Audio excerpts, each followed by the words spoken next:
पारू कुठे आहे माहितीये का? तुम्ही तो टिफिन विसरलात, तो टिफिन द्यायला पारू ऑफिसमध्ये आली ना. अक्का आता मी ऑफिस मधून बाहेर पडलो होतो मीटिंग साठी, ती आता ऑफिसला गेल्याशी सगळी चुकामुक होणार. श्रीकांत, आता आपल्याला वेळ घालवून चालणार नाही. ताबडतोब पारूला फोन कर आणि तिला सांग की 2 दिवस गावी जा. आदित्यच्या रक्षणासाठी त्याची स्वतःची बायको सुद्धा त्याच्यासोबत असू शकत नाही 2 दिवस. त्यामुळे तिला गावी जावंच लागेल. श्रीकांत, पारूला उगाच गावी पाठवून दिलं. खरं तर यावेळी पारू इथं असणं खूप गरजेचं होतं.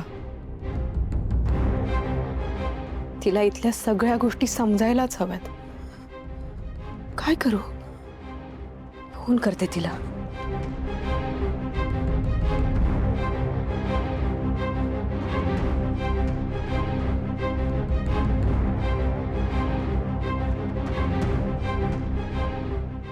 पारू बाळा, गावी पोचलीस? हे बघ, अहिल्या मॅडमनी इकडे पूजा ठेवली. हो हो, मी काय सांगते ना ते नीट ऐक. आदित्य बाबांच्या जीवाला त्यांच्या जवळच्या माणसांपासूनच धोका आहे.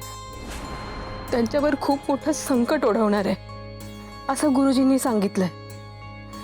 हो, हे बघ, गुरुजींनी असं सांगितलंय की त्यांच्या जवळच्या कुठल्याच माणसांनी इथे थांबायचं नाही आणि घरातल्या सगळ्या माणसांना बाहेर पाठवलंय.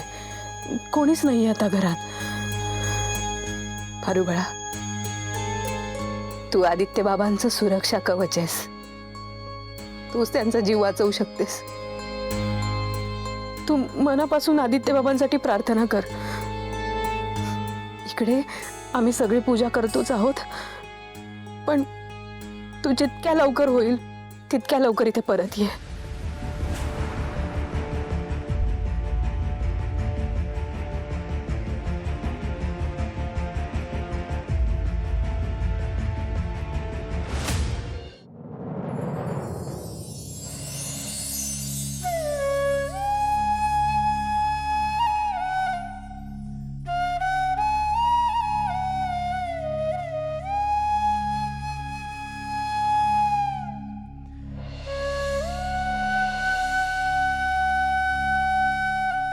आदित्य सर, हे तुमच्यासाठी छोटीशी भेट.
माझं आयुष्य पूर्ण करायला माझ्या आयुष्यात येशील का पारू? अरे तू माझी होशील का?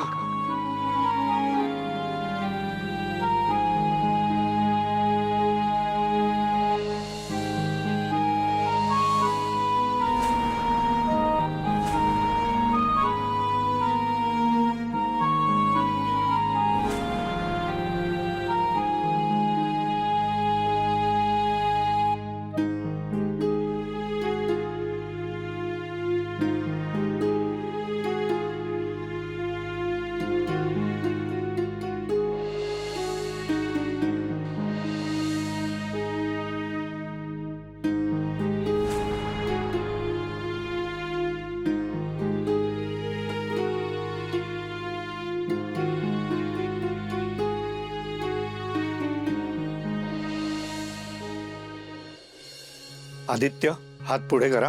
हात आईत बांधायचा आहे. हे सगळं तुझ्या रक्षणासाठीच चाललंय. गुरुजी बांधात येते. आई हे सगळं काय चालू आहे मला जरा सांगशील का? आदित्य, हे सगळं तुझ्या रक्षणासाठीच चालू आहे. तुझ्यासाठी आम्ही हॉलमध्ये आता एक पूजा आखली आहे. ती पूजा संपेपर्यंत तू ह्या खोलीतनं बाहेर पडायचं नाहीस. ही लक्ष्मण रेषा ओलांडायची नाहीस. आई तुला माझी शपथ आहे. खरंच घरातल्या बायका किती सोशिक असतात, किती जीव लावतात, स्वतःच्या जीवाची पर्वा न करता आपल्या माणसांसाठी झटत राहतात. आणि आईची तर गोष्टच वेगळी असते. त्यात माझी आई म्हणजे आता पण ती माझ्या जीवासाठी सतत मंत्रजप करत आहे. तिला एका जागी बसून खूप त्रास होत असणार आहे. 24 तास पूजा चालू राहणार आहे म्हणजे किती त्रास होईल तिला देव जाणे.